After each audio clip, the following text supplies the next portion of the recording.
The Letter, the Witch, and the Ring by John Bellairs, Chapter 7. Rosrita stood on the front porch of the farmhouse. Her flashlight dangled from one hand and made a pool of light at her feet.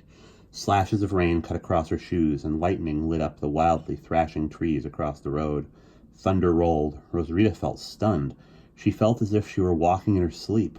Mrs. Zimmerman was gone, but where had she gone? What had happened to her? Cupping her hands to her mouth, Rosrita called, "Mrs. Zimmerman! Mrs. Zimmerman!" But she got no answer. Slowly, she picked her way down the steps, waving the flashlight in front of her. At the bottom of the steps, she stopped and looked around.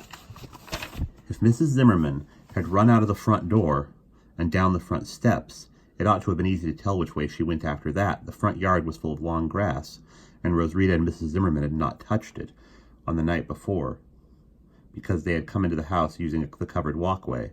Now, as Rosrita moved her flashlight around, she saw a little patch of grass trampled down at the bottom of the steps, but no path led away in any direction. The grass grew all around, tall and shiny and untouched. It was as if Mrs. Zimmerman had evaporated. Panic seized Rosrita, yelling, "Mrs. Zimmerman!" at the top of her voice. She thrashed through the wet grass till she came to the road. She looked to the right, she looked to the left, nothing but darkness and rain. Rosrita fell to her knees in a puddle and started to cry. She covered her face with her hands and sobbed bitterly. The cold rain poured down on her and soaked her to the skin. At long last, she got up. Staggering, like a drunken person, half blinded by tears, she made her way back to the farmhouse. But on the front porch she stopped. She did not want to go back into that house. Not now, in the dark. With a shudder, Rosrita turned away, but where could she go? Bessie. She thought of Bessie sitting in the barn. The barn was a dark, spooky place, like the house, but Bessie was a friendly creature. Rosrita really thought of the car as a living, breathing person now. She could go and sleep in the car. It wouldn't hurt her. It would protect her. Rosrita took a deep, shuddering breath, clenched her fists, and started walking toward the barn. Rain flashed across her as she went. The sound of the big white door rolling back echoed in the high raftered ceiling of the barn. There was Bessie, waiting. Rosrita patted her head and climbed into the back seat. She locked all the doors. She lay down and tried to sleep, but it was no use. She was too tense. All night Rosrita lay there, wet and frightened and tired and alone. Once or twice she sat up suddenly when she thought she saw a face at the window of the car, but it was all her imagination. There was no one there. As she lay staring at the ceiling of the car and listening to the storm, Rosrita thought Mrs. Zimmerman had disappeared. Disappeared as if by magic. In fact, there was no as if about it. Mrs. Zimmerman's disappearance had been caused by magic. Rosrita went over the sequence of events in her mind. First, there had been Ole's weird letter about a magic ring, and then the empty ring box. Then came the mutilated photograph and the shadow Rosrita had seen moving around in Mrs. Zimmerman's bedroom that night. Then those horrible pains, and the slip of paper, and the strange way Mrs. Zimmerman had behaved on the trip back to the farm. But what was the key to the whole thing? Was the ring the key? Did somebody have it, and had they used it to do things to Mrs. Zimmerman? That seemed like a reasonable explanation to Rosrita, but a heck of a lot of good reasonable explanations were going to do her. Mrs. Zimmerman was gone, and Rosrita didn't know where to go to find her. Maybe she was dead. And as for the magic ring, if there was such a thing, well, Rosrita didn't know who had it. And she hadn't the faintest idea where she would go. And she hadn't the faintest idea of what she would do if she did know. So there she was. Rosrita thought like this in endless circles all the long night, while thunder rolled overhead and lightning lit up now and then the high, dusty windows of the barn. Finally, morning came. Rosrita stumbled out into the sunlight to find everything looking sparkling and fresh and green. Blackbirds were gorging themselves on the mulberries in a crooked old tree in the front yard. Rosrita felt a sudden burst of cheerfulness, but then she remembered Mrs. Zimmerman, and she burst into tears again. "No," she said firmly to herself, blinking back her tears and brushing hair out of her eyes. "You're not going to cry. That's not any good. You dumb dope. You've got to do something." But what was she going to do? Here she was, alone, 300 miles from home. For one wild instant she thought that she might drive Bessie all the way back to New Zebedee. After all, she had driven the car for a little way on the back road near Ironwood, But Rosarita was scared of getting picked up by policemen, scared of having an accident. Besides, driving home wouldn't help find Mrs. Zimmerman. She had to think of something else. Rosarita sat down on the front steps, put her head in her hands, and thought some more. Should she call up her folks and have them come and get her? She could hear what her father would say. You see, Louise, that's what happens when you let Rosarita run around with screwballs. The old bat flew off on a broom and left Rosarita there to rot. Well, maybe the next time you think of letting our daughter go tooting off with a screwball, you'll... Rosarita winced. She didn't want to face her father, not without Mrs. Zimmerman. Rosarita thought some more. Rosarita racked her brains. She crossed and recrossed her legs and bit her lip and fumed. She was a real fighter, and she wasn't going to abandon Mrs. Zimmerman, not if there was something she could do. Rosarita jumped up and snapped her fingers. Of course! What a dope she had been! Why hadn't she thought of this before? There was that book. That mallet of something, or whatever it was called. The book that Mrs. Zimmerman had been going home to get when she changed her mind, or somebody changed it for her. But Rosarita didn't have the book. She didn't even know where she could get a copy. She sat down again. Rosarita thought about magic books for a while. Rows of them, standing on shelves, books with spotted vellum covers and curly writing on the spines. That was it. Jonathan had magic books.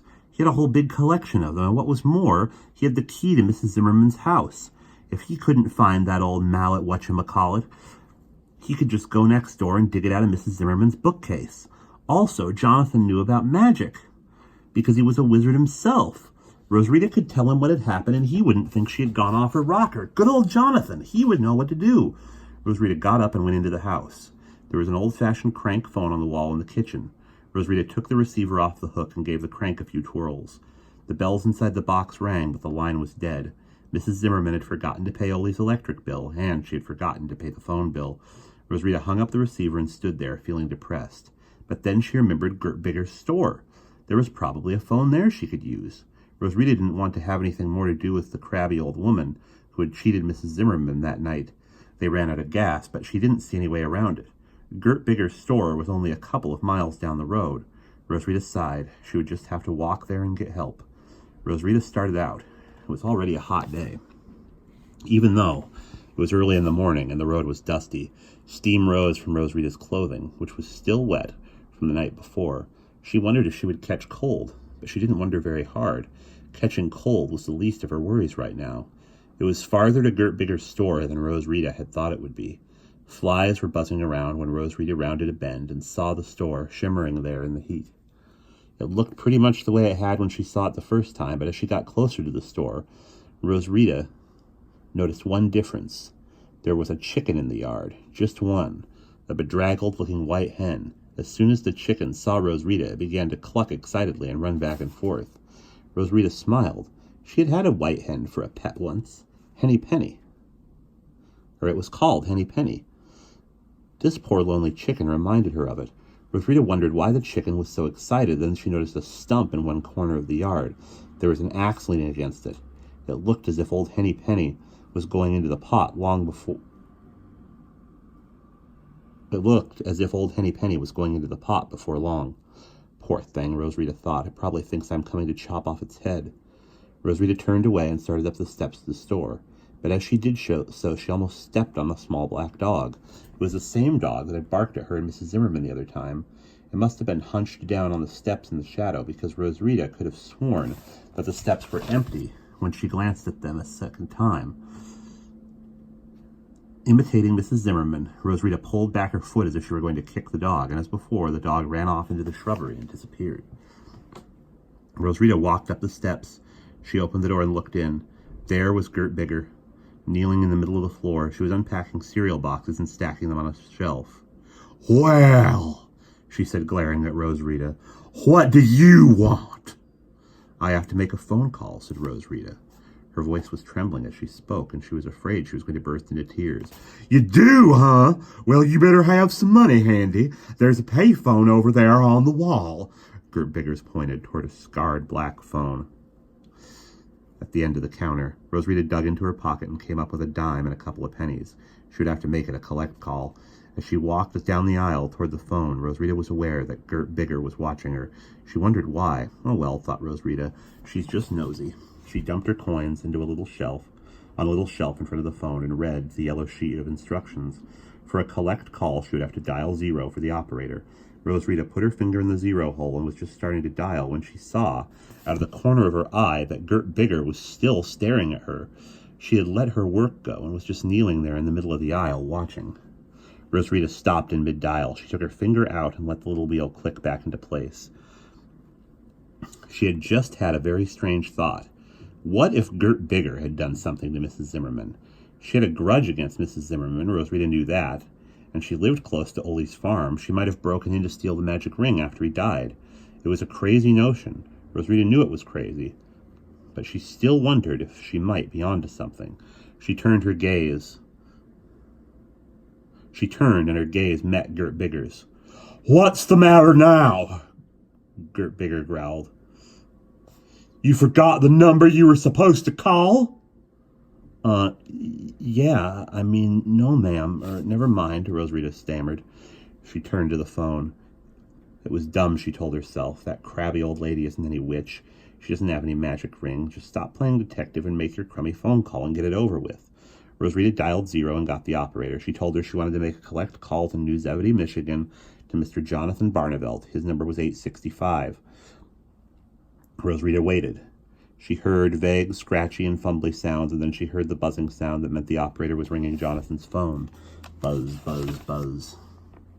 "I beg your pardon," said the operator, "but the party does not answer." "Would you please try a little longer?" said Rosarita. "Please, ma'am, it's an emergency." "Very well," the ringing went on. As she waited, Rosarita's eyes began to wander. On the wall next to the phone, she saw an old photograph in a black frame. It was a picture of a man in an old-fashioned suit. He had a handlebar mustache. Rosarita froze. She knew who the man was. He was the man in the picture Mrs. Zimmerman had found in the junk shop, and now she remembered his name. Mordecai. Mordecai Hunks. He was the man Mrs. Zimmerman and Gert Bigger had fought over a long time ago. He was the reason for Gert Bigger's hatred of Mrs. Zimmerman, her long-standing grudge. It was all beginning to fall together now. Rosarita turned her head slightly and glanced toward Mrs. Bigger. But at that moment, a horn beeped outside. Somebody wanted gas. Gert Bigger heaved a discontented sigh, got up heavily, and slumped to the door. "I'm sorry, miss," said the operator, "but I cannot continue to ring the party's number. Would you care to call back another time?" Rosarita was startled. She had forgotten about the phone call she was making. Okay," she mumbled. "I'll try later. Thanks." Rosarita hung up the phone and glanced quickly around. Now was her chance. Behind the counter was a doorway covered with a heavy brown curtain. Rosarita looked again toward the front of the store. Through the wide plate glass window, she could see Gert Bigger pumping gas, and now she saw another car pulled up on the other side of the pumps. The old bat would probably be out there for a while. Rosarita took a deep breath, pulled the curtain aside, and ducked in through the doorway. She found herself in an ugly little room with pale green walls. There was a coal company calendar on the wall and a bare bulb dangling from the ceiling. A small iron safe stood in one corner, and against the long wall was a high, narrow, shelf-like desk. On the desk was a faded green blotter with columns of figures added up all over it. Arranged neatly like a blotter were a bottle of Parker's Quink, a pile of wooden pens with rusty metal nibs, a brown gum eraser, and several well-sharpened pencils. On the other side of the blotter was an account book with a green cardboard cover. The date 1950 was printed on the cover. There was nothing here that looked in any way magical, and we'll pause there.